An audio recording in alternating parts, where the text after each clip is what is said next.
chat. Yeah, thank you for recording. Okay, yeah, so if you prefer on campus, let us know. Online, let us know. And then, yeah, I'll pick from there. I'll decide. Okay, I can see on campus is leaving already. Awesome. Okay, someone said on campus of course, yeah, for sure, yeah. So you prefer like on campus program, you want to be, okay, awesome. Let me just go with that. So if you know someone that is considering online program, PGD, postgraduate diploma or master's, but they don't know that there are scholarships for those, tell them to apply to check this Mastercard Global Edinburgh Scholarship.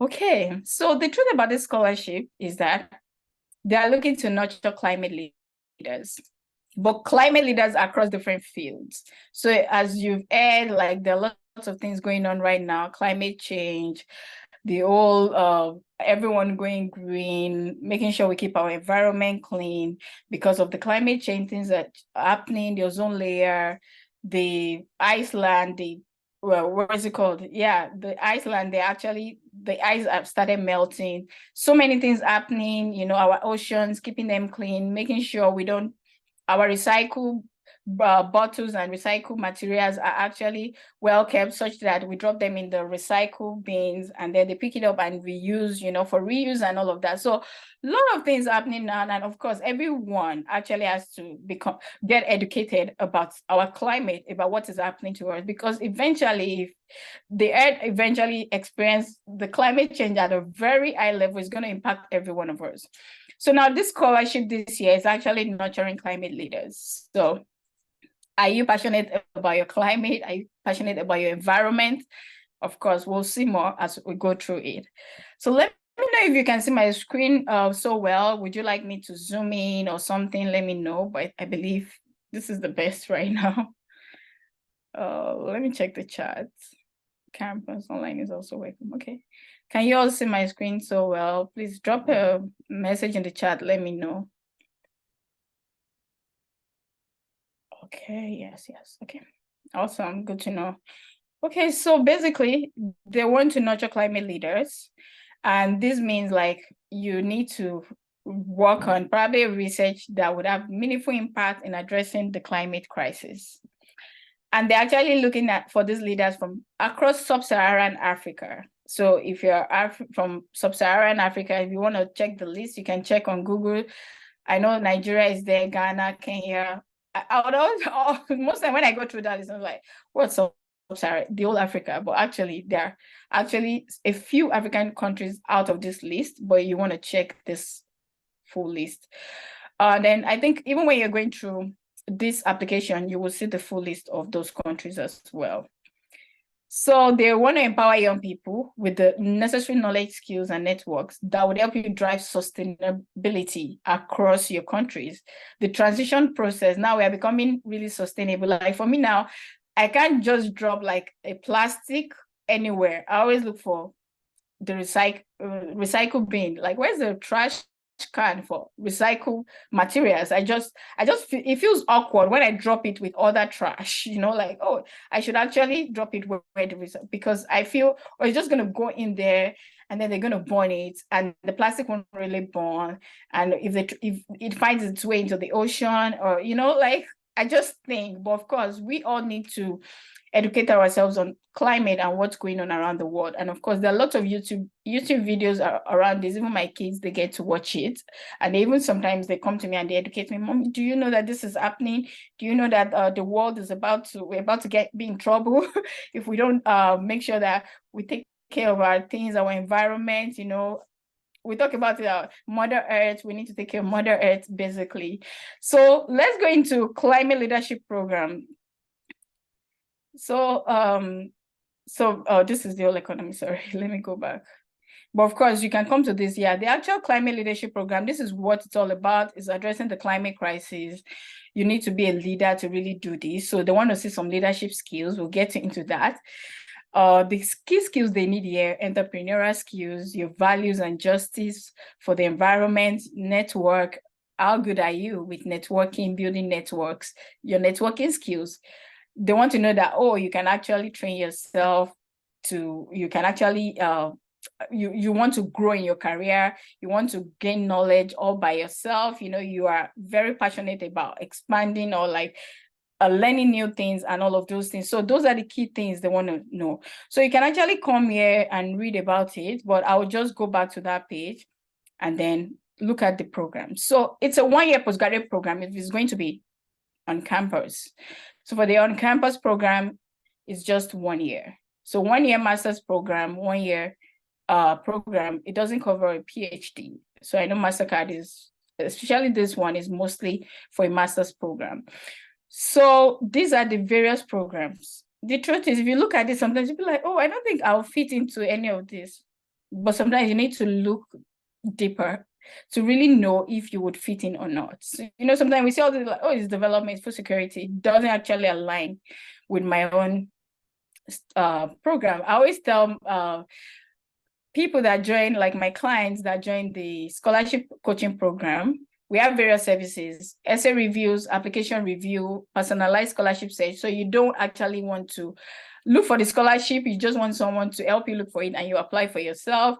Our coaching program is very solid, because at the end, a lot of people, when they are done with it, they apply for admission, scholarship, and then even their visa. I know a lot of my clients now that they have to use an agent just because they know how to do it. So basically will teach you to become independent with the whole application process, and it will actually empower you to do lots of other applications all by yourself. So I always tell them, like, even though sometimes you'll be like, oh, I want to do MS in this particular program, but sometimes you need to look inward. You might think, oh, my program, it has to be this, but it might not even be within this department or even this school. It might actually be in another school. Do you want to look at other related programs and see how if you can find your program there? And eventually they come like, oh yeah, I found my program in this other school of this or business, and I was thinking I was going to find in another school of something, eventually they'll be able to find it. So sometimes you think, oh, my program is not related to African and international development. What is that? The truth is, I would say for this kind of program, if you really know how to write your story, any field can actually apply for MSc in African International Development. But I would say the good thing is they have actually provided a link here. So you can always like open it. I'll open it in a new tab. I'm not going to go into it. If not, we're not going to leave here today. You can come in here and read about the program.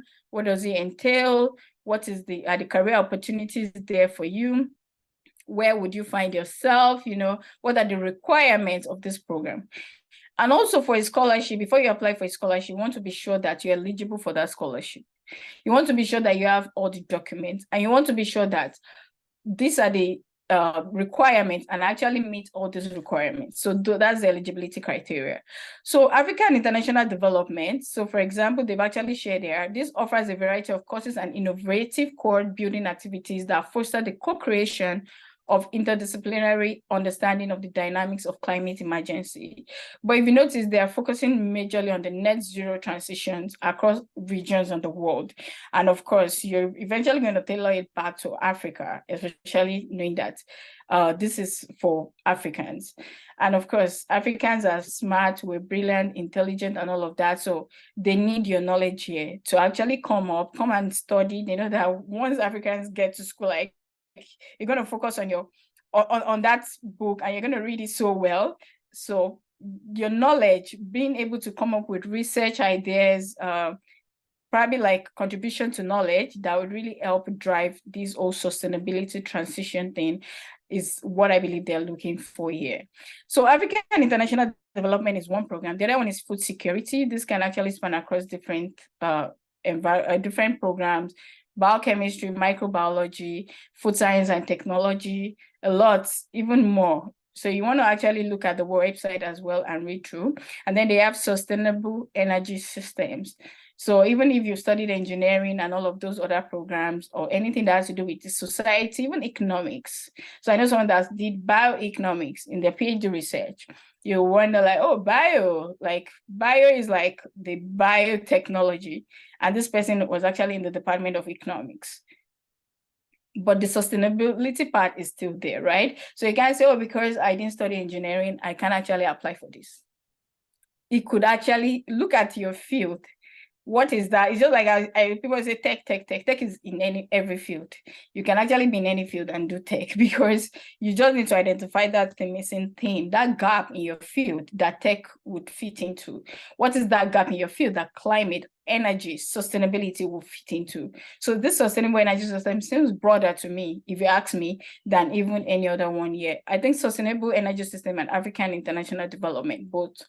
Then the entrepreneurship and innovation too is broad. I wouldn't lie about that because you can bring in out like, oh, you can bring in your entrepreneurship skills into the climate world. Like, what do you want to do with them? Do you want to help them with your business acumen, drive some things, around being innovative? And most times they always add entrepreneurship and innovation because the truth is, to be an entrepreneur, you need to be innovative to an extent, because that is what will make you stand out. That is the value proposition, like compared to other businesses. What is that competitive edge, advantage you have over others? That is where innovation comes in. So you actually want to use, if you are looking at this part, this one as well is broad. You can actually apply any field or any knowledge into entrepreneurship and innovation. So that is it. So don't say, oh yeah, I don't think I fit into it. Those are the three major ones that you might actually be able to fit into, and also operational research. Data inequality and society as well. So this one is just going to focus more on analytics using data. So basically like, oh, the truth is the world now, the way everything is going, we can't really do much. You can't make informed decisions without actual proper analysis of data. So if they bring data from here and there from different countries, you might actually be the one to solve, oh, based on the data here, we can see that there is more focus of, based on what is going on around the world, we need to do more things in Asia, for example, because in Asia, this is what is going on. This is where data comes in. Sometimes I like data, but the truth is analyzing data. If you're data analytics here, let me know, raise your hands or say hi. You can drop hi in the chat. So if you're a data analyst here, I mean, let me know, because you guys are doing a great job. So apart from being a scholarship coach, I forgot to mention I'm an IT professional. So when I'm not doing scholarship, talking scholarship and all of that, I'm actually driving innovation to digital platforms, and I'm actually there like doing a lot of things around IT. But the truth is I use data a lot. So I always go to like the analyst, oh, can I get data on this, between this data and all? Can I get a report on it? Sometimes it's a different thing to even have access to the workspace and be looking at the workspace. The data workspace is another thing to be able to interpret it, So I did data analysis very early in my career. But yeah, I realized that, I wasn't too passionate about it, but I love data. I like to use data, but I wouldn't really want to be building dashboards and all of that. So I prefer to get the data and use it to inform my decisions. But the truth is that I don't actually make a decision in my day-to-day as an IT professional without actually using data. So data people are also like, well, I think they are well needed for this whole climate transitioning sustainability thing, because you need everyone, including the entrepreneur, the innovative guys, whoever it is, they need the data to inform their decisions. And the operational research as well, this is actually there as well. The goal is to support organizations in running their operations as efficiently. So this is not bad. So this is based on ESG investments and all of that. So if you're actually you like executing, you're the execution guy. So this might be the thing you want to look into. But of course, you're going to do a couple of research here, but you'll be the ones helping the organization to do their operations, to do their research for them, to work with the data analysts to get the data for them, to actually execute. So if there are lots of organizations now doing sustainability, doing climate and all. So you want to do a program in this area, then you can actually read the link here. So environmental sustainability as well. I'm not going to go through the whole, it's a lot. Sustainability and also guys in environmental engineering, environment programs, agriculture, even some agricultural programs as well could fit into environmental sustainability. But I would say go through the link and read all. Planetary health, So the health people sometimes be like, oh yeah, we've been left out, but you never can tell until reading this. So private people that actually studied zoology, biology, all those programs as well, because I can see something here around biodiversity, loss and pollution, human, animal, and wider natural world, public health, all those. So you probably want to look into this. Environment and development, look into this. So yeah, a couple of programs I would say, don't just say, oh, I don't fit into any of these, so because of that, I don't care.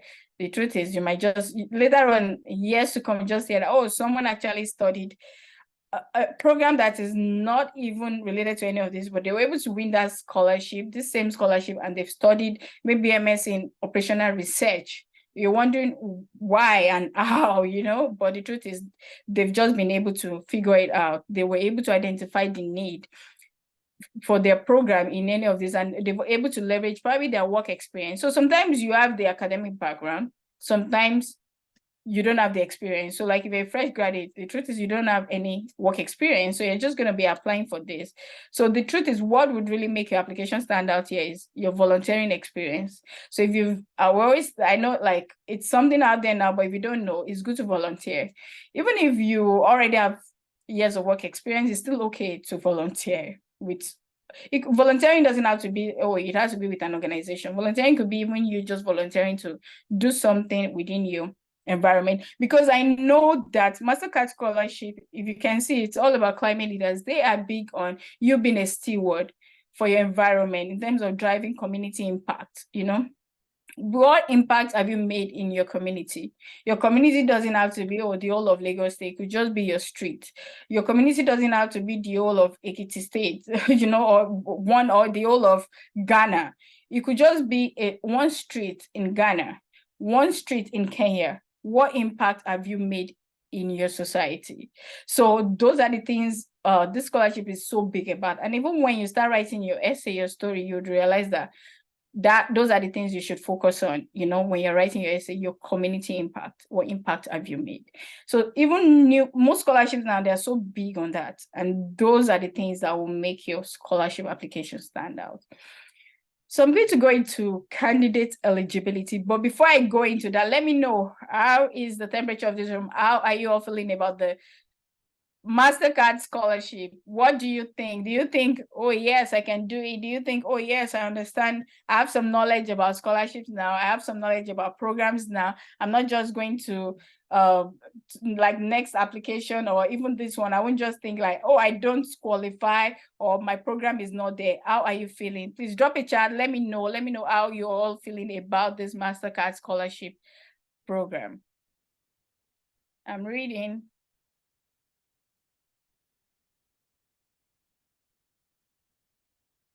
Oh, someone said, what of agriculture? Okay. We're going to take questions after, but yes, I'm not getting a lot of chats. I don't know. Maybe I should continue or not. Someone said more encouraged to apply. Okay. I don't know if I should continue this, because if I'm not getting the whole, yeah, I'm there, maybe we should just stop. And then I just don't keep talking and talking. What's the temperature of the room? How are you all feeling about the Mastercard Scholarship? Let me know. Or you're still thinking you don't know yet? Let me know. Maybe like, oh, maybe 10 minutes into this, or maybe another 20 minutes, you can decide if you are pumped up to apply for this scholarship or not. Let me know. I'm reading. Okay, someone said, does experience really count? Experience doesn't really count. That's the truth. But I'm just saying it makes your application stand out. So remember, scholarships are generally competitive. Scholarships are highly competitive, and scholarships are not guaranteed, So to actually make your scholarship application really stand out, give it that competitive edge over other applications, it's okay if you have some volunteering experience. It doesn't mean you won't win the scholarship. No, don't get me wrong. And it depends on the pool of candidates, right? How many people applied, what are their experiences, and all those things. So and then it depends on the program. So there are some programs that do not actually have opportunities like that volunteering wise, but it's still okay. It doesn't even have to be related to your program.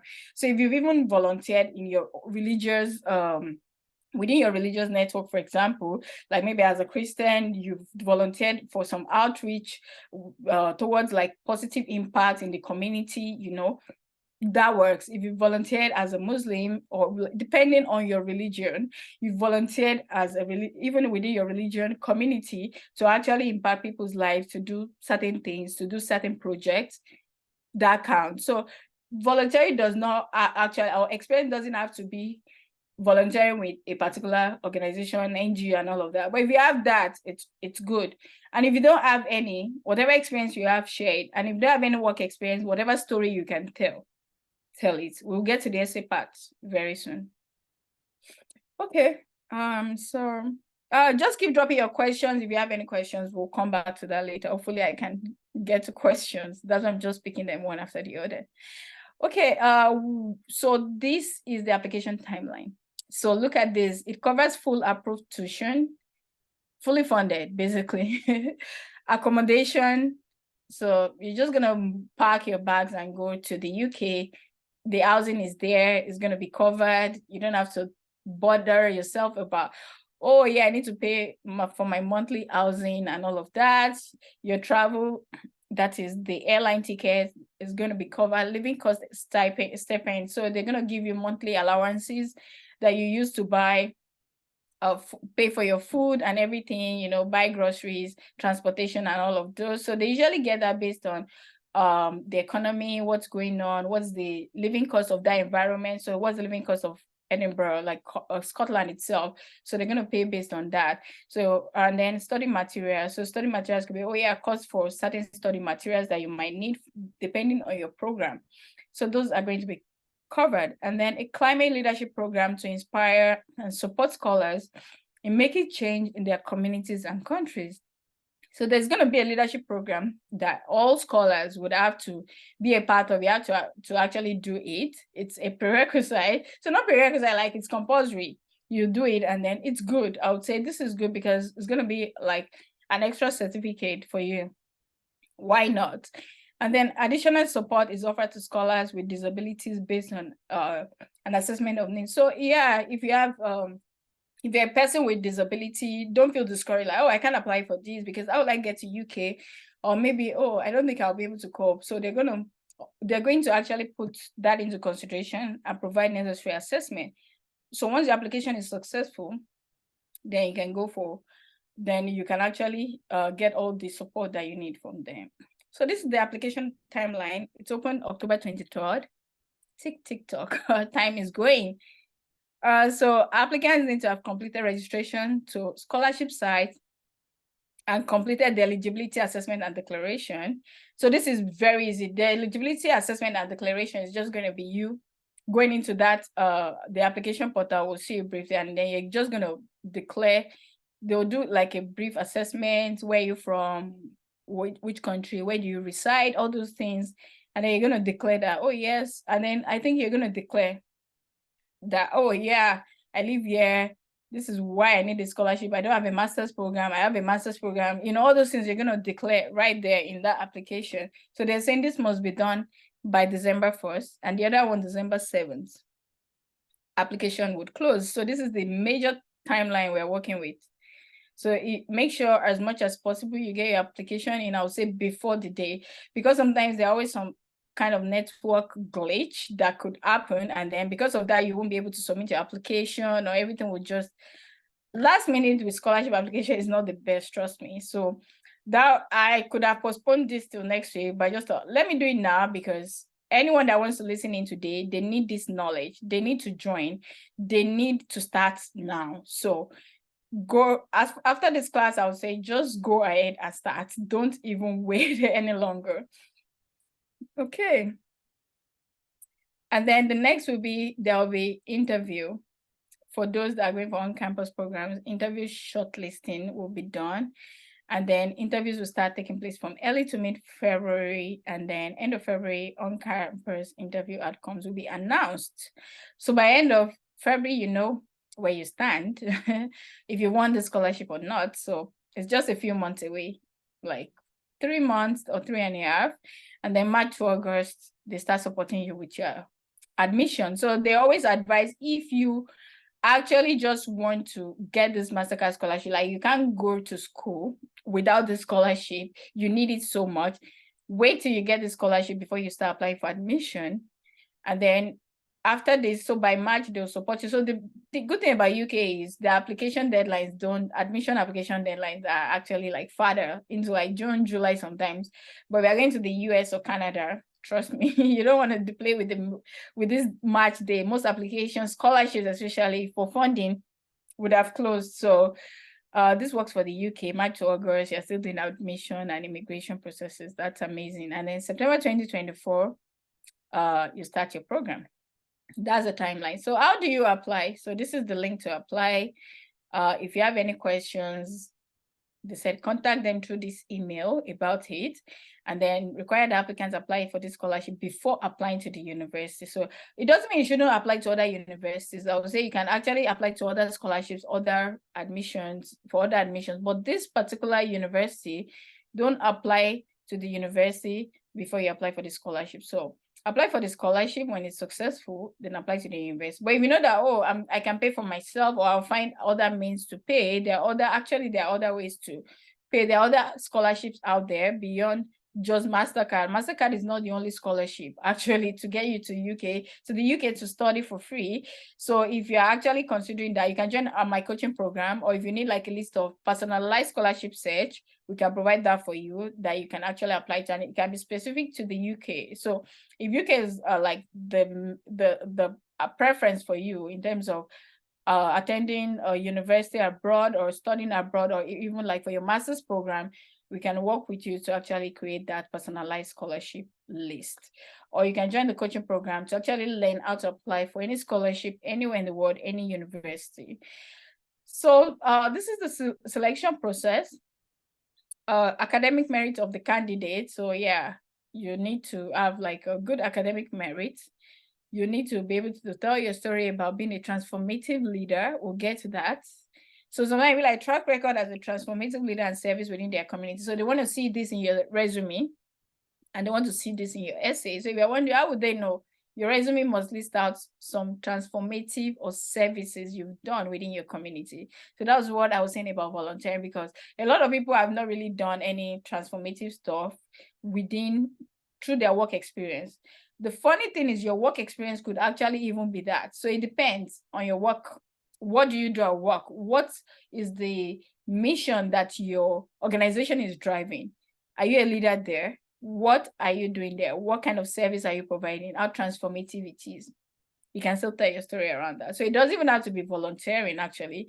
It could actually be tied to your ongoing work experience, or even your previous work experiences. Quality of application in line of Scholars Program team of climate justice. So they really want you to talk around this so well. That's what they mean by quality of application in line with climate justice. Potential impact on the development of applicants' home country. So what potential impact would you have after the program on your home country? So I always say this, even if it's not Mastercard, if it's any other scholarship you're applying to, make sure that you are actually going to link your application to the potential impact you would make in your home country. This is very, very, very important. And then applicants who have faced significant barriers to education, they're going to prioritize this. In terms of social, have you faced any significant barrier social-wise, financial-wise? You don't have the money, or you've experienced any barrier to education, or maybe it was even difficult for you to graduate financially or socially, graduate from your undergraduate program. Like, how did you have to pay that? If you can tell your story around this as well, personal, health-related, practical, whatever it is. And then these are frequently asked questions. I would advise every single person that would apply for this scholarship to go through it. I won't go through it in details, but it has all the answers. So, all the answers you're looking for, they're actually all here. Should I apply to the scholarship or for admission to the degree first? They already said apply for the scholarship first, but you can read more here. Where do I apply for the Mastercard Foundation Scholarship? So the link will be made available here, both online and on-campus scholarship application form. So online, that's where you're applying to it. When does the next round of applications open? It's already open, and then it's going to close by December 7th. And then, yeah, by next year, it's going to open again in October. So if you miss December 7th, then next year, October, they didn't put it here, but I'm just providing that answer because usually that's how it works. So which postgraduate degrees are covered on this scholarship? So here's the full list. So if you're wondering, you can come here and actually check the full list of scholarships programs they are looking to cover. So can I apply for a degree program which varies from the subject of my BA degree? They said it is possible for applicants to apply for programs which may be different, vary from their bachelor's field. So if you don't, because, let's say you study, BSc in, let me think of a course. BSc, I don't know. Can someone give me a course? There are so many courses in my head. I just don't know why I don't want to call one. But yeah, let's say you studied, I don't want to call anything tech because it's just like, tech is applicable anyway. But even let's say BSc computer science here now. Let's say you study BSc in computer science and you're like, oh yeah, look at everything, international development, capital management. What are these, You can't really find it. I used to be at this stage too in my life where I'm like, this scholarship is not for me, but not anymore. The truth is, this global challenges, I will apply for it. If it was now, for example, I can actually apply for One Health or global challenges and actually tie the entire thing to IT, and now IT would help them solve the climate issues. That's me now. But many years ago, I'll just be like, oh, what's this? I'm not eligible for any of this, and I'll close it. But that's an example. So because I studied BSc in this does not mean I can't do that. And then you have like any work experience. Let's say you studied a course, your academic background is slightly different from your work experience, and your work experience fits into any of this. You can leverage that for your application. So you don't actually have to say, oh yeah, because my BSc is different, even though I have work experience, I can apply. No. And if you have academic background in this, let's say you studied BSc in international relations or something many years ago, and then now and then you've actually worked in a different field. Let's say you're now in the accounting world. You've done your ACCA, all those things, for example.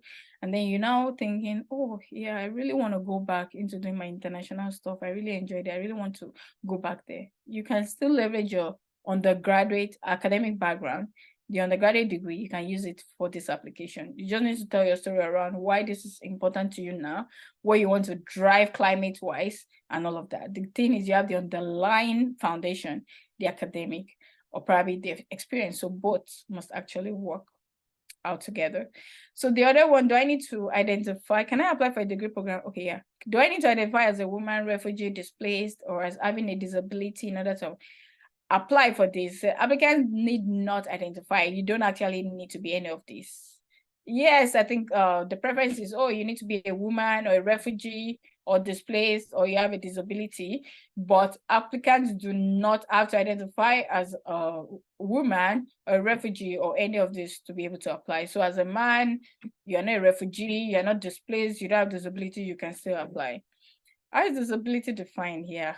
Go read that. Who is a youth? So yes, this is actually for people between the ages of 15 to 35 years old. So it said, if by next year you'll be above 35 years, do not apply. Do not bother applying for this scholarship, basically. So it's for youth. But yes, if you have any questions around that, I would still say reach out to them here for confirmation. This email, that is the official email. So yeah, lots of other questions. Yeah, I really want to get to the document part. So they say, which document, like what document do I need to apply for this scholarship? So your final official university degree certificate and final official transcript. I always say this, like a lot of people graduate, they don't get their transcripts and all of that. Go get your official transcript. And sometimes your school will not give you the official one. It's okay. If you have the unofficial copy or your student copy, you can use that transcript to apply. And then your final official university degree certificate can also be used. And you need to have this to upload this as part of your application. So say if you do not have these documents by the application deadline, you will not be able to proceed with the application. So if you think, I don't have my transcript, I might not be able to get it, I'll still say go ahead and get your transcript for other scholarship opportunities. You will always need it. This transcript is the most important document you need. I know this one is coming first, but the truth is your transcript is more important because they still need both. You still need both for your applications, but transcript is very important because it will show your entire university courses, course by course. You need to show them the grade, everything that they need, all the information is actually more detailed in the transcript. Certificate is just, oh, BSc, computer science, first class, the grade, your name, the school signature, the date, and the logo, and it's just that's it. But this transcript is more detailed. So what is involved in the application process? So the first stage is the questions, the eligibility criteria and everything, the assessment part. And then the other part is you apply and then the interview. Do I need to take an English language test? The truth is no. English language tests are not a requirement when applying for the Mastercard Foundation Scholarship, but depending on where you did your undergraduate studies. So I would say you can check with your school. If you studied, if you were actually taught in English at the university you finished from, undergraduate program wise, reach out to your school. They can get you this medium of English.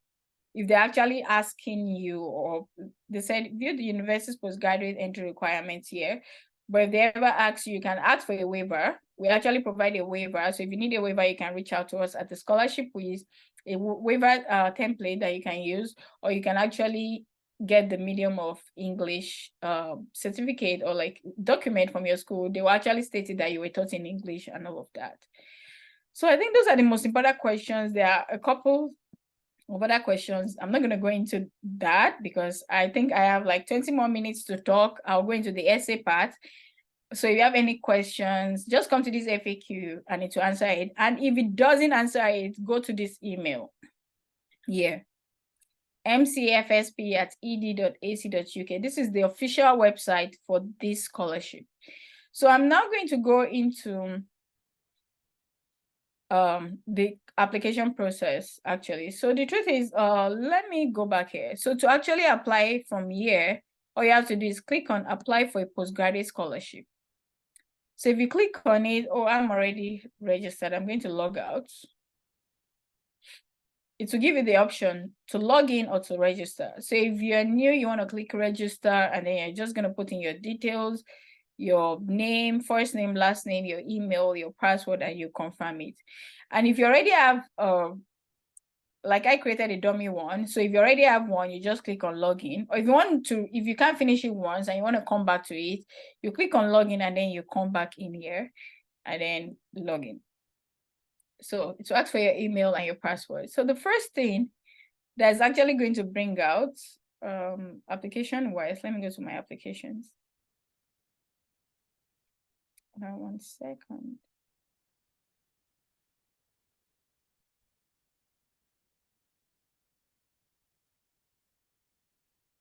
Okay, so the first thing that is actually going to do, okay, so when you first log in, to click, give you this, and then you click on apply, for example.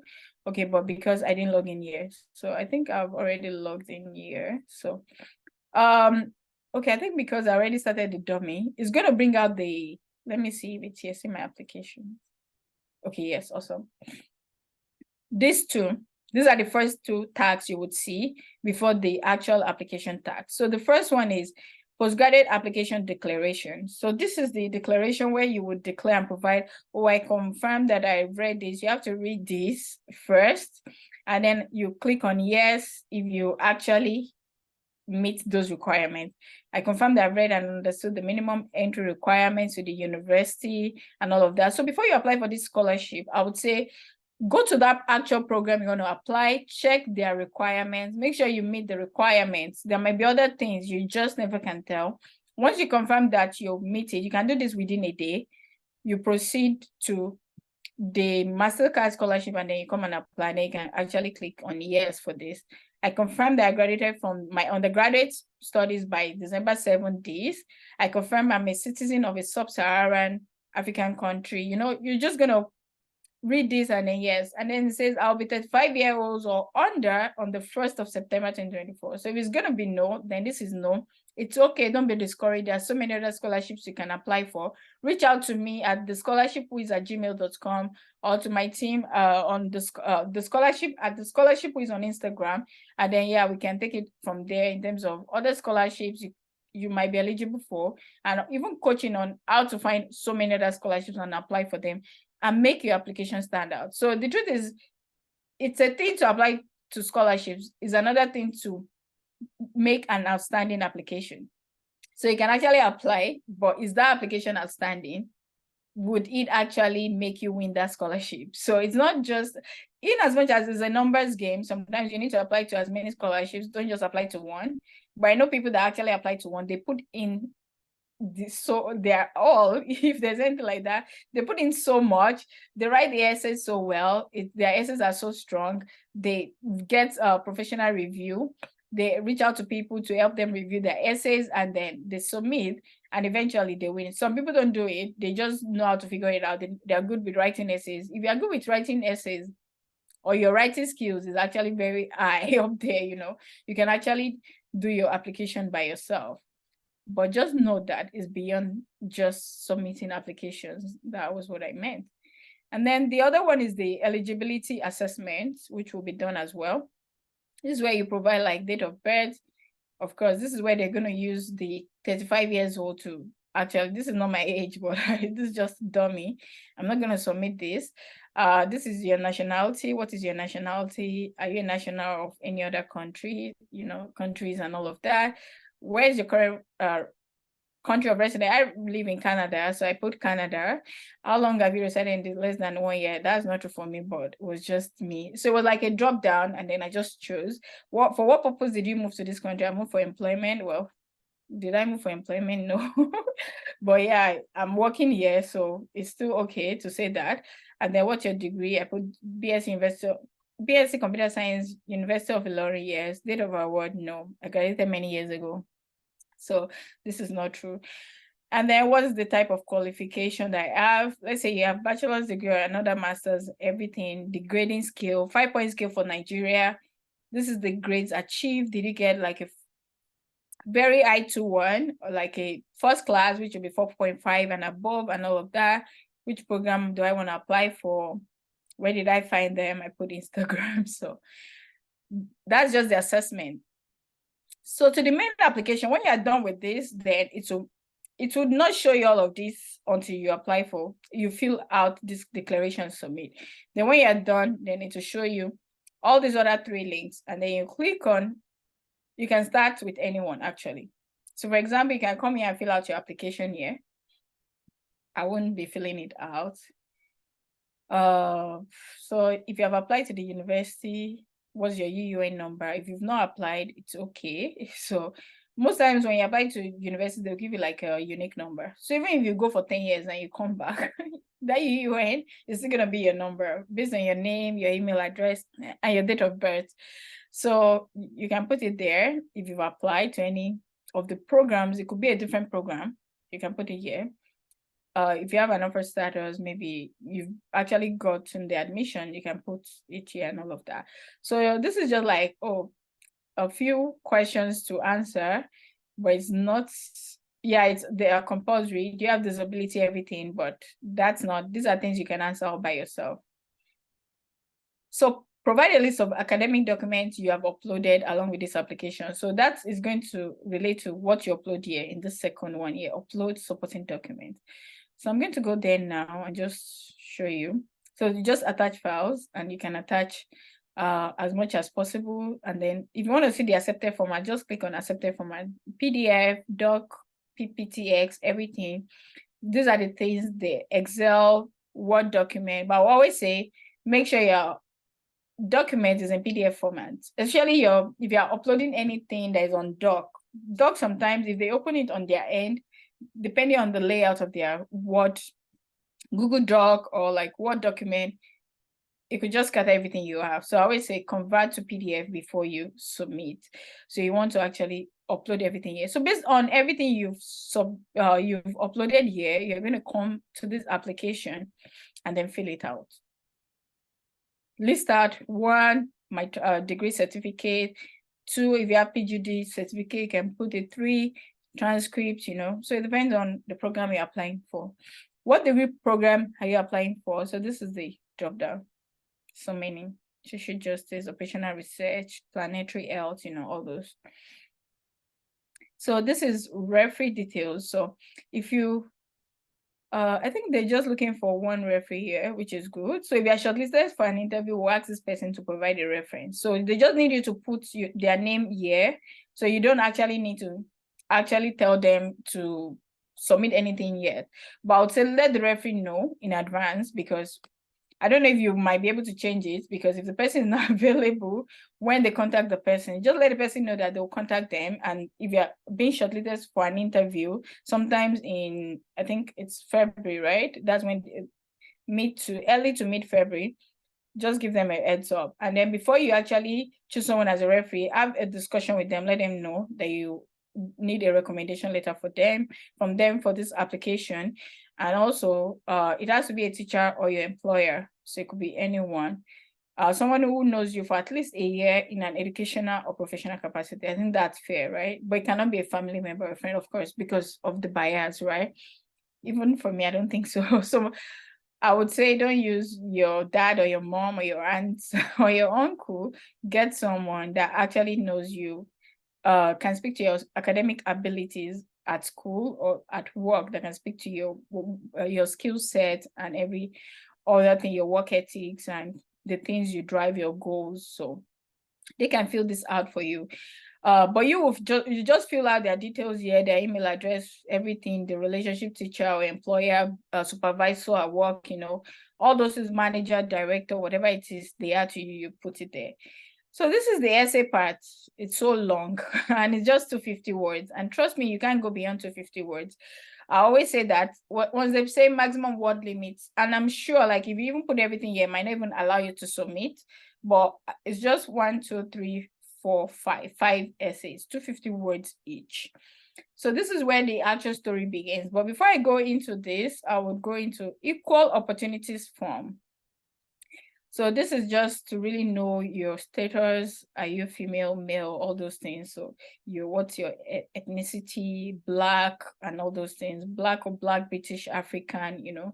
So you want to fill this out as well as part of the application. When you're done, you mark it as complete. If you're not done, you can always save and continue editing later. You don't have to finish everything at once. So even same with the application, but I would say for your essay, you can also save it and continue, but I would say write your essay on a Word document. So you can bring out all these questions, put it in a Word document, type it out there, check the number of words there. It's okay for it to be, it doesn't have to be the full entire 250 words. It could be 200, it could be 230, it could be 150, but I always say as much as possible, try to maximize the number of words. But of course, if it's 150 and it's heavy, the quality of the story is really good, it doesn't have to be 200 or 250. So it's not just about, writing so many things. It's about the quality. How outstanding is that story, you know? So let me just go through this. And then, yeah, I'm not sure if I'll be able to touch all of these, but maybe like a few points on each, I'll try. So we're particularly welcoming applications from those who identify as women, refugees, and those with disabilities, as we understand that these groups face barriers to education. If you identify with any of these characteristics, please reflect this in your answer with as much detail as you are comfortable sharing. So I know, they're saying, basically, if you're not a woman, if you're not a refugee, or if you don't have disabilities. So if you're a man and you're not any of these, what do you do, right? Basically, I would still say you can write your own story based on what you know about all of this. You don't have to exclude yourself. But another thing is you can actually check with that email about the story, like, I'm a man, I don't identify as a woman, as a refugee, or this. Should I leave this blank? You know, you want to check with them, you want to actually confirm with them if you should leave this as blank and then just submit and move away. But I would still say write your story around what you know, the challenges they face and all. But if you check with them and they say, you don't have to submit this, you don't have to write any story, but I believe they need you to write a story. From people that have actually submitted Mastercard Scholarship, they always write around what they know about this, like if you identify with any of the, please reflect this in your answer with as much. But since this is a story, I would still say check with them just to be sure. But if there's, oh yeah, whatever you can write, they'll provide any kind of guideline on this, yes, then I would say write what you know about people that identify as this, what they've, even though you're not a man, but these are the things you've been able to identify regarding telling people's story from their own perspective. But as a woman, a refugee, or you are with disability, I would say write your story based on what you face. So in this kind of situation, you really just want to come up with your story.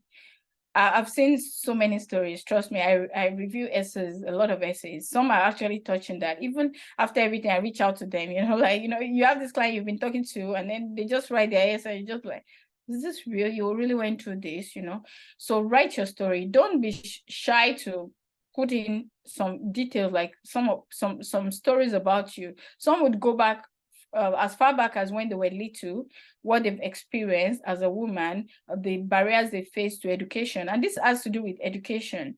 So how they could not go to school, because it depends on their family background, because their dad did not believe that a girl child should go to school.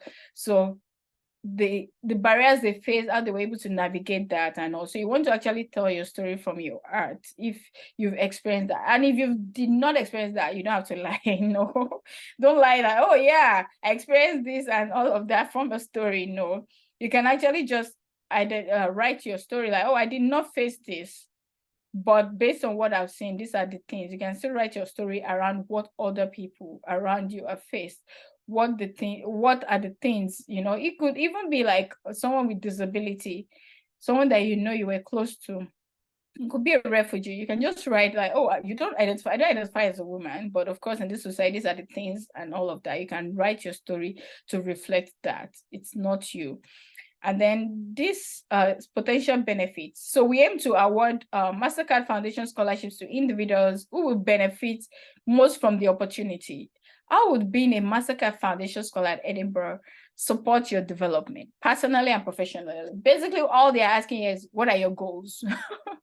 What are your goals? So you need, before you even start this essay, you want to identify your personal goals and your professional goals. What are your professional goals? What are your personal goals? You want to be able to identify all of this and use it with to write this essay. So you can start with, how would being a Mastercard Edinburgh support your development? So you can start with a story. I always say start with a story. As a young boy, as a little boy growing up, you've always been this, you've always been that. You can speak to your talent, you can speak to so many things, or you can just talk about your outstanding academic achievement, or you can actually talk about, this is you've done this, you've done that, this is the next thing for you in your career, like this is what you've done professionally, and you're actually looking at attaining this. You could even talk about why your current situation is actually limiting you from getting to the next level in your career. Like, you need to actually attain this personal goal, and you can actually attain it without actually going for this program. You need to attain this professional goal, but you can't attain it without going for this program. So you can actually speak to those, like those are like the benefits. You need it. It's very key for you, but you really need to write it so well, not being aggressive here. It's like, I need this scholarship, give me the money. No, but you want to write it in such a way that it makes it seem like, when they read it, like, this person really needs this thing. It to help them achieve this. And remember the climate thing right around it. Oh yeah. And then with this, you'll be able to attain this personal goal that will help you drive climate stuff. You're able to attain this professional goal that will help you drive climate, climate justice and all those things. So read more about climate justice, get to understand it, get to understand some of the gaps. You can even go on ChatGPT, the AI tools, or even on Google and actually read more about the climate justice, what's going on out there, what's the status, what are the gaps, and then you speak to it. Remember 250 words. It seems like it's a lot for me. I don't like 250 words essay. I don't even like 500 words, so not to talk of 250. 250 is not a lot. So sometimes you find yourself writing 1,000 words and then you have to break it down. And it's okay. Sometimes it's okay to pour out everything and then now pick the most important things. But if you can make it as brief as possible, so you don't have to deal with reducing words, even though then you need my professional help, because you have to send that essay over to me to help you reduce 1,000 words to 250 words. So take note. Then leadership and service. This is where they want to see that you've actually done any transformative stuff as a leader. You've led things. So you might say, oh, I'm young, how can they expect me to be a leader? Trust me, I've gone through that stage as well in the past. Like, come on, did they expect me to be a leader? Where will I get the experience from? Being a leader does not necessarily mean you have to be a boss at work. Being a leader in your own space. So for example, let's say like you're a volunteer. I know I'm referring back to volunteering a lot, because if you have this experience, you'll be able to speak to it. Like for example, in this story, leadership and service. So you are a volunteer with an organization, or maybe it could be like even in your own street. In your street, I tell this story a lot where you come back, maybe you were in secondary school. It could have been a long time ago since you were in high school or secondary school, and then you were in a boarding house, or you even live in that area, you went to a day school. But anytime like you notice that kids are in that area, when you chat with them, they're not doing so well in their academics and all of that, or their parents don't have the money to send them to school, but because you have the opportunity to go to school, so you started like weekend classes for them. You teach them math, English. I'm not saying use this as your story. If it's not your story, don't write it. It didn't happen to me. It's not my story, but it's just something like for me now. I'm passionate about education and empowering people towards attaining their educational goals. So if I read that kind of story, I'll be touched. So you want to write stories that would touch the emotions of the reviewers, of the readers. So you want to actually talk about something like that, like, oh, tell us about one current idea or project you're working on which clearly demonstrates this. And it could be beyond that. It could be at your organization. And if you don't have any experience, but you've actually done any of this, it's just like those people back then in the university that used to take tutorial classes. You didn't know what you did for people. That is transformative leadership. For me, if you ask me today, how you were able to actually, and they'll do it for free. You just be taking tutorial classes. It's good. It helps you learn too. That's one thing I've experienced. But the truth that I've known, but the truth is, that is amazing. If you are one of those people that actually took on those tutorial classes, you taught in those tutorial classes to help other people do so well. And then the only thing is sometimes we don't go back to check with those people like, oh, did you do well? How many people did well? Sometimes you don't even have the record. But if you do have that record, you're able to check, oh yeah, I compare their grade from maybe the previous semester or the previous year to the current year, because they came for your tutorial classes and they were able to learn so well. You were able to teach them to understand.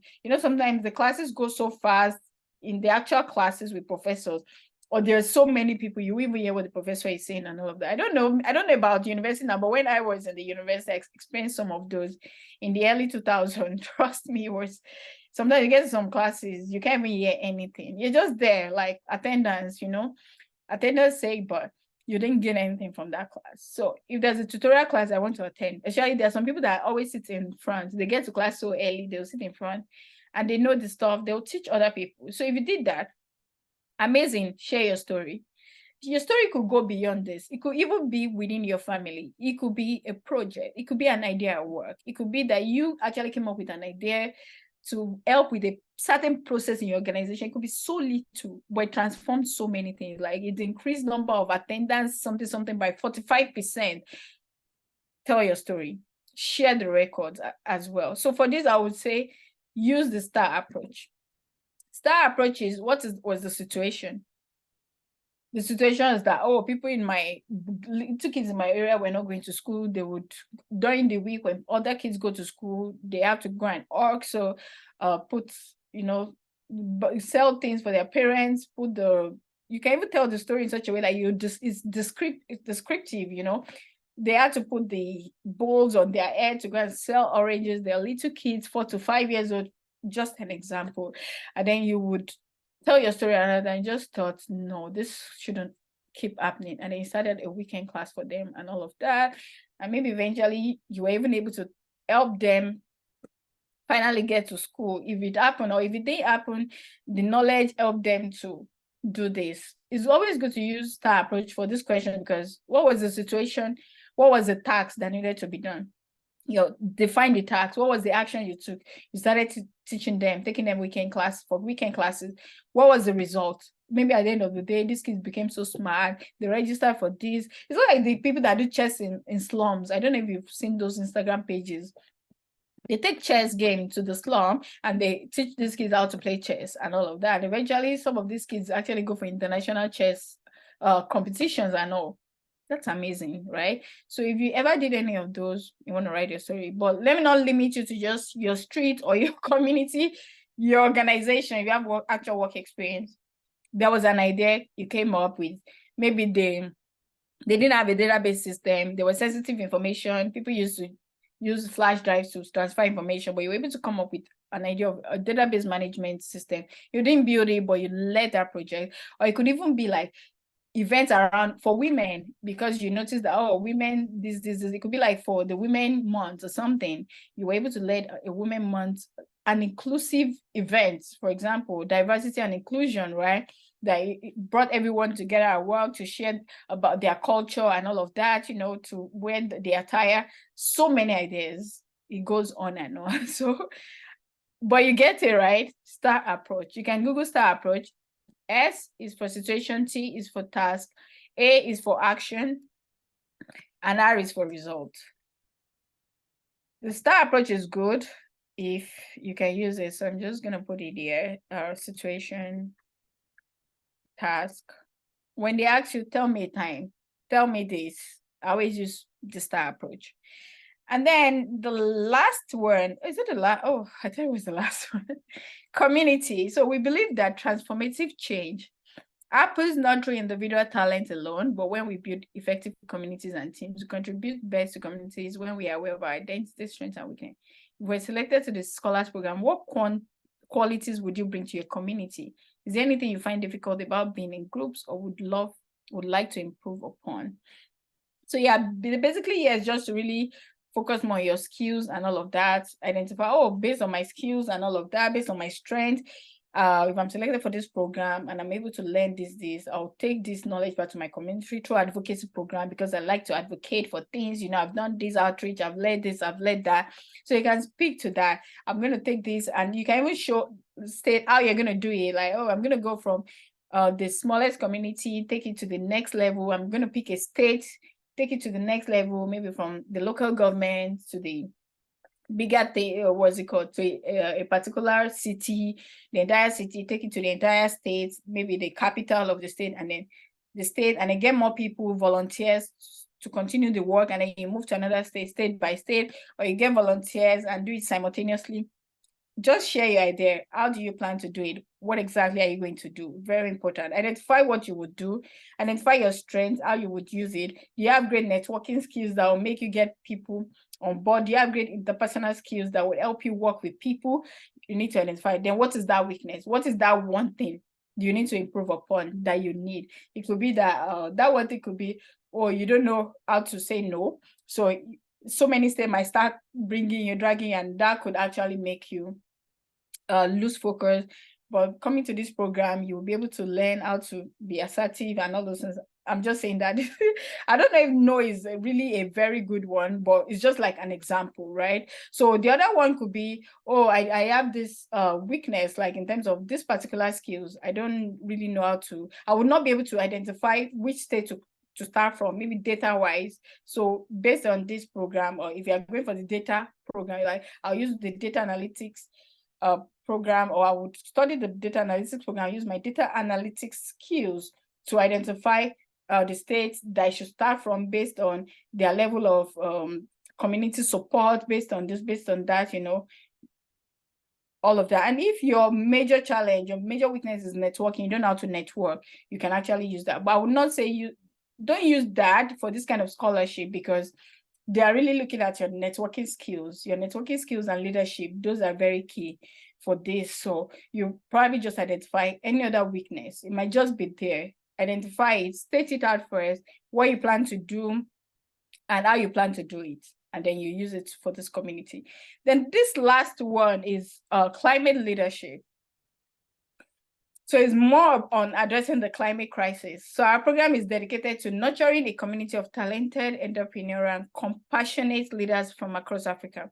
Can you share an example of activities you have been involved in that have addressed the climate crisis? So this is where a lot of people might drop out because, oh, have I actually addressed any climate crisis?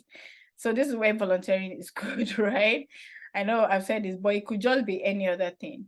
It could just be you actually helping your kids, towards their assignment towards climate crisis. You were able to do this and do that. It could actually be volunteering activities, or you could just take, sometimes we've been involved in certain activities, but we can't remember.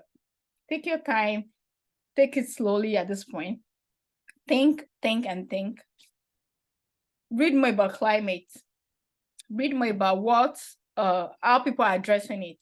Watch YouTube videos and see if there are actually any examples of activities you've been involved towards climate crisis, towards solving or addressing it. Then that would help you with this. So think about it very well and then start writing your essay. So basically for this part, you just really want to actually talk about, this was the activity, this was how I was involved. So there was a time or there was a situation. It could be, what are even the climate things, It could be around electricity. It could be about, installing solar panel instead of actually using the generator, pollution, all those things. It could be about actually helping, like maybe your area, gather the recycle materials like the plastic bottles and all of that and dumping it in this. I know there was this recycle organization where they had some kind of like locations in different states where people will go and drop it and all of that. And then you could actually share your story around that and tell them that you were, based on that, you're able to follow up to see how they use the materials and all of that. And you see that they're actually addressing climate crisis, and you want to be even more involved because you feel you are not as involved as you should be. But with this program now, learning this, learning that from this program, from this MS in operational research, these are the things you'll be able to do. These are the ways you want to be more involved. So it could just be one small thing, but what are the other things you plan to do? Doing this program, how would it actually set you up for success towards this kind of career or towards this kind of route that would help you get more involved in addressing climate crisis? So you can actually write your story around that. And at the end of the day, you'll be sure like, oh, wow, I don't even have much experience in addressing climate crisis, but you were able to show them, I may not have that experience, but I want to. I'm passionate. You need to show some kind of passion here for climate crisis, climate justice. If passion is not really shown here, there might just be other people that will be picked over you. So those are the things you need to know. Okay, I know I've said so many things. So are there questions for me? I will stop sharing at this point. I think that is basically it about this scholarship. So someone said I'm having the confidence to give it a try. Awesome. So yeah, how are you all feeling with everything? What do you think? Ready to go, ready to apply for the Mastercard Scholarship? I know I said wait till the end because there's good news. Yes, so many good news today. So how do you feel about this? Do you think you're pumped up? You're ready to apply for this scholarship? You're ready to give it a try? Or I like that. So enlightening, ready to apply. Oh yeah, ready to apply, very important. Because sometimes you're not sure if you want to go proceed or be like, oh, I don't want to waste my time. But when you feel pumped for something like, oh yes, I'm ready to do this, I can do it, I believe in myself based on the information I have. Sometimes it's just information, that the information that you don't have that is not making you to apply for a scholarship. But when you have the information, you'll be ready to go, you'll be ready to do it. And then the determination actually, because sometimes you feel, oh, I'm determined, or yes, I can do it. But if you're not determined, you just realize that after writing the first 250 words essay, you are done. You're like, I can't do this thing. That happened to me many years ago. I remember when I was going to apply for the Chevening Scholarship. And then it was there, it was not online, it was paper-based. And I pretended to fill all of this. Like, okay, I just put it in my to-do one day. I never did.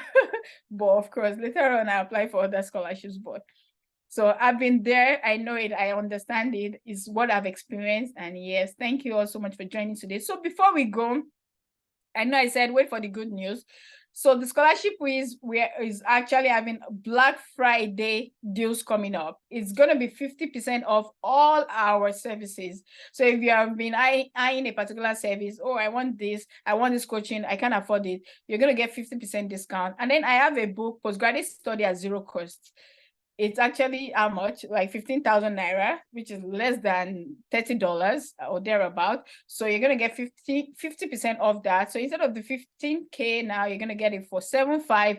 And so many of our other services, the scholarship coaching, which will take you through this whole application process, how to figure it out, where are the other scholarships, how can I write an outstanding essay, and then getting like processes to review that essay in a very fast manner, and how to use AI for your essays, how to actually make use of AI. Of course, don't copy and paste AI, but how do you leverage AI to write outstanding? So it does so many things. So if you are interested in this 50% discount, you can actually just, okay, I think Nora is dropping a message. Check the chat. Nora is going to drop the link to our services for what's it called, and this code is Scholar50. So use Scholar50, and this is just because you are here today. It's not going to be out there.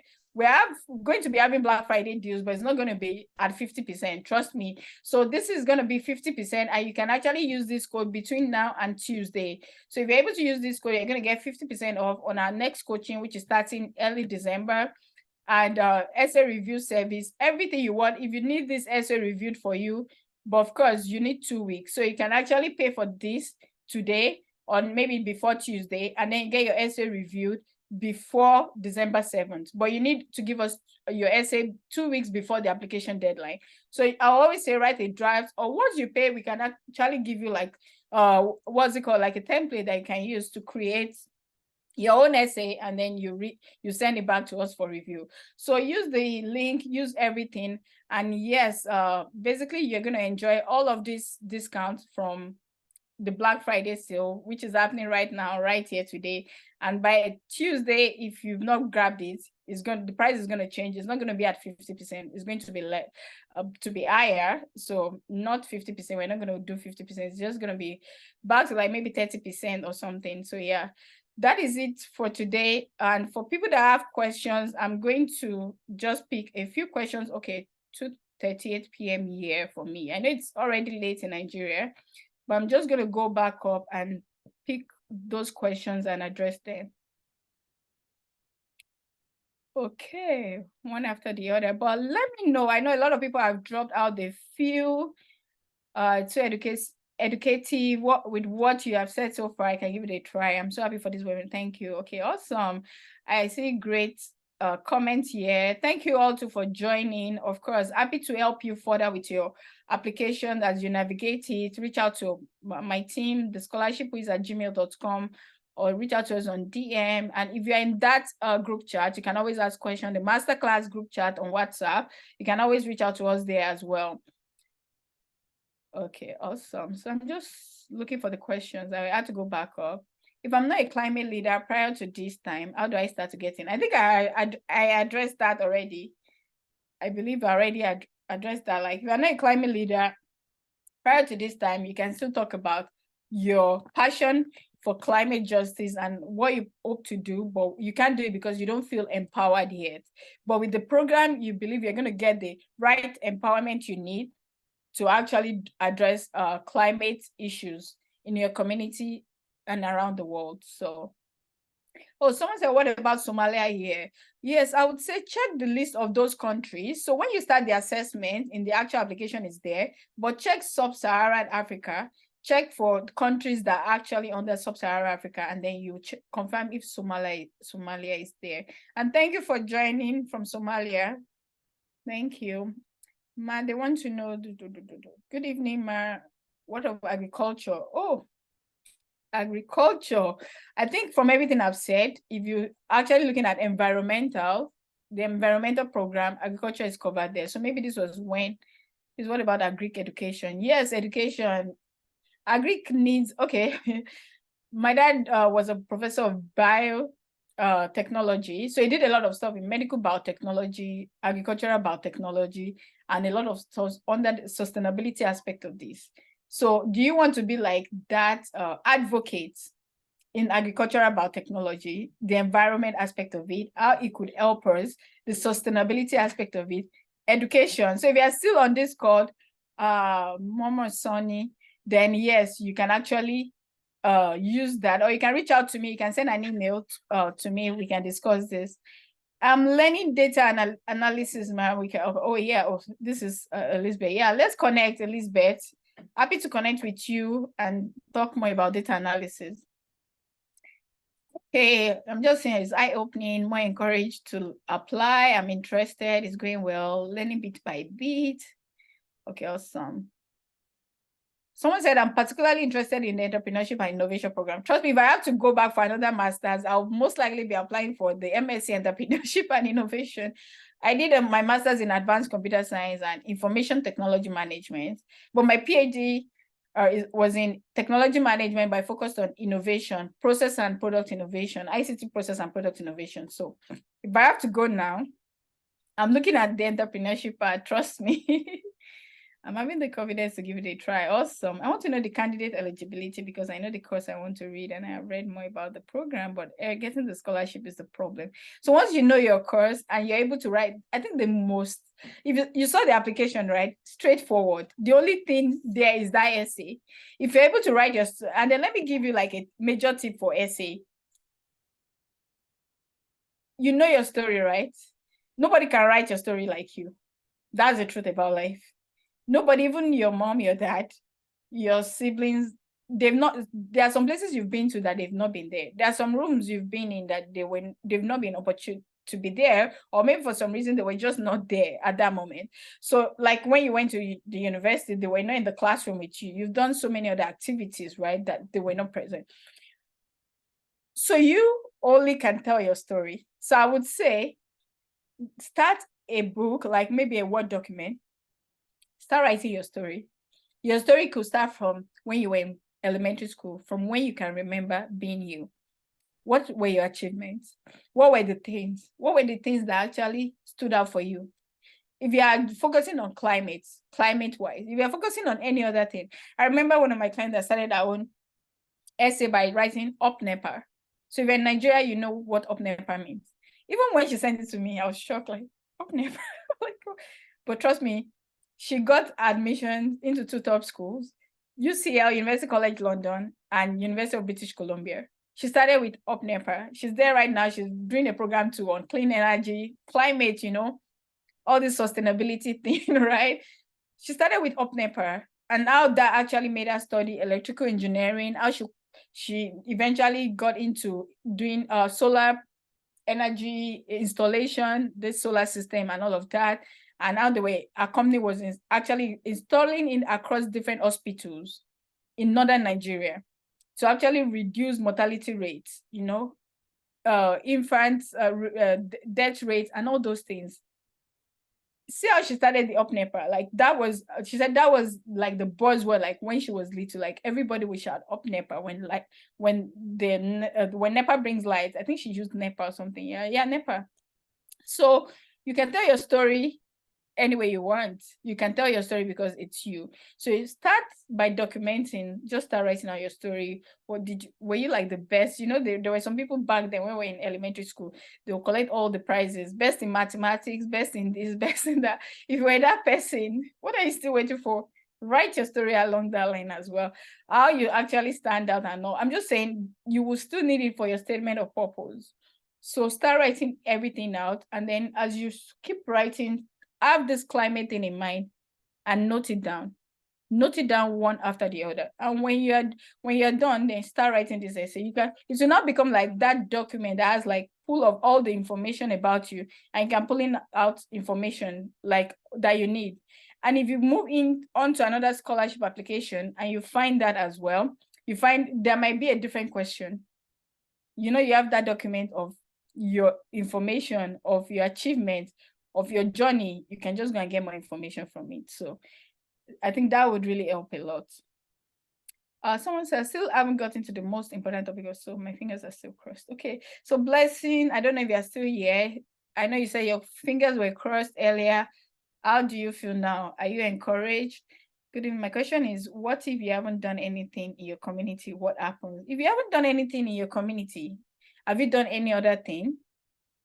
I don't know if I eventually touched this part. I talked about tutorial classes, but those are just examples. Just take your time.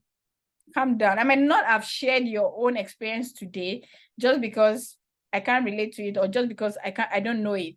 But it doesn't mean that it's not valid. It doesn't mean that other people can't relate to it. Maybe when you write it out, I might be like, wow, this is amazing. This person did this, We're only limited to what we know. There are so many other things happening out there.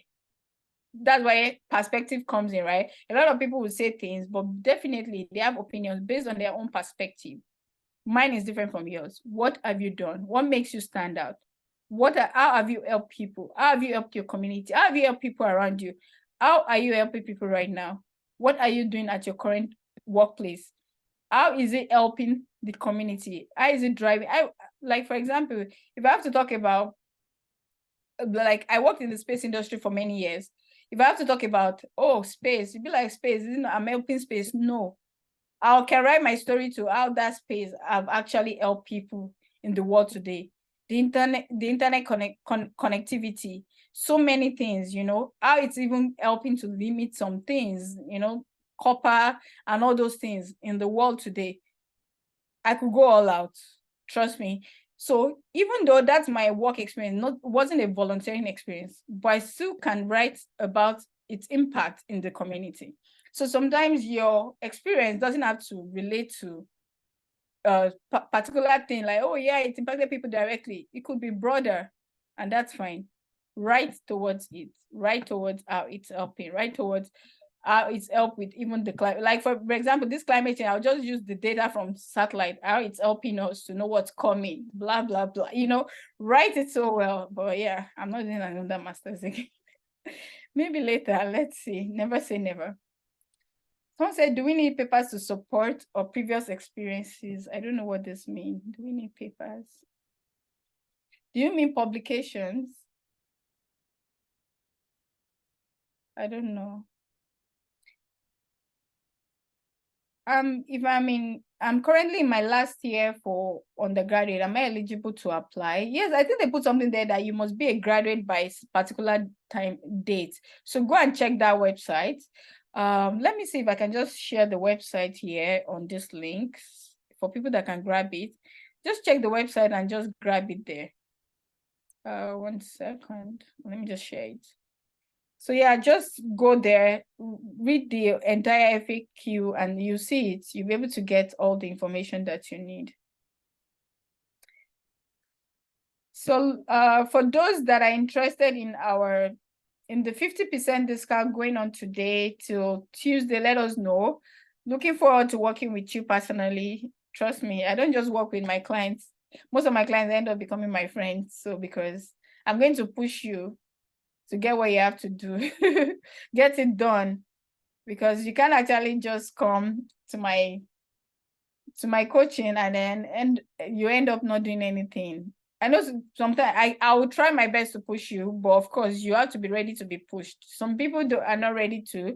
They just, oh yeah, I think I need all the knowledge, and then they gain it. They're like, oh, I'm busy and all of that. Determination, focus is very key when applying for scholarships and a graduate program, because you know why, when you eventually get into that program you started abroad, I know a lot of people will say, oh yeah, they don't do anything abroad, they don't study. It's a myth. You're going to study a lot. The assignments are so much. You're going to do a lot, but you know what? You come out refined, so refined. You're not going to be the same again. Your confidence level goes so high. If it's already like at an average stage, it's going to be very high. Or if it's already at a very low stage, and if it's already high, it's going to go higher than that, whatever that means. So it's just really going to help you. You feel very confident in yourself, in your field. You'll be able to speak so many things. You're going to learn so much within that 1 year. That 1 year would be like you experience 10 years of your life within a year. Well, that was how I felt. My program was intense. It was MSc Advanced Computer Science and IT Management at the University of Manchester for my master's, and it was my first education outside of Nigeria, and it changed my perspective a lot. It was a kind of like a turnaround for me. The 1 year felt like 6 years. So many things happened, and I gained so much knowledge within a very short period of time. So, okay. Does experience really count? I addressed this. Good evening. What if you haven't done? Okay, I'm particularly, okay, yes, I think I've addressed most of these questions. Let me know if I have not addressed your question. But I think I've done that. Someone said, can you please give a sample of resume to be used, since we have different resumes for every country? Okay, yeah, you can reach out to me through the scholarshipwiz@gmail.com. If you need a sample resume, it's not a problem. Is the distance education done in your own country or in the school? So the online program, you can be in your own country and actually do it. You don't have to be in the school. So online program, that's why it's online. Just make sure you have very good internet that you can connect to, because the truth is online program has its own, the advantages are there. And so you have like a very good job in your own country, you just want to do an online program, or you have something going on, a family that you're building, you know, all those things, and you just want an online program, you can do it. It's just that you need to be dedicated to that online program. You know, when you're on campus, you don't have a choice. That's why you're here. Okay, I'm in the UK because I came to school. So it's time to go to class, you go to class and all. But online program, if you're not dedicated to that program, you may not finish. I've seen a couple of people do finish, but trust me, those were actually very dedicated and they were highly determined to get that degree. Okay, I think we've covered. Does any other person? Okay, thank you everyone for the kind words. Thanks for the enlightenment, of course. Happy to be here as well today. Thank you all for joining. Does any other person, do you have any connection? I lost connection for a while, said, okay. Do you have any other question? Oh yeah, thank you everyone. Yeah, so do you have any other question for me to address today before we end it? Because my own day is just starting, it's just 3 p.m. So, okay, if there's no other question, I want to say thank you all for joining. And yeah, can I apply for this opportunity with a law degree? Oh yes, I know someone that is currently doing sustainability, environmental wise, with a law degree. So if you want to actually look into that, then yes, you can actually apply with a law degree. Sustainability now, you need to think about the policy and the legal aspect of it, right? So climate-wise, there's going to be some legal things coming in, and they even say climate justice. I think the word justice, what does that mean to you as a lawyer? So you want to actually look into that and see how you can align your law degree into this whole climate justice thing, and how can the legal part, how can you address climate justice legally as a lawyer? So it's something you may want to look into. All right, thank you all for joining, and of course looking forward to seeing you in our coaching program. And of course, with anything other support that you might need with your essays, with your application. And if you actually filled out this application, you get to a point you need someone to review for you, we also provide professional review service. We'll help you review your application before you submit, just to make sure like everything is set and ready for submission. And if there's anything that needs to be flagged, we'll flag it for you, and then you work with you to fix it and make sure the application is properly filled out. All right, so that's the coupon code, webinar 23. Reach out to us, reach out to our team, reach out to us on WhatsApp, through the group chat, on Instagram, at the Scholarship Wiz, and of course, the scholarshipwiz@gmail.com. Looking forward to seeing many of you in our coaching class next month. Have a great week. And of course, your essay review, if you need that professional support, we're here as well. Have a great weekend. Enjoy the rest of it and take care. Bye.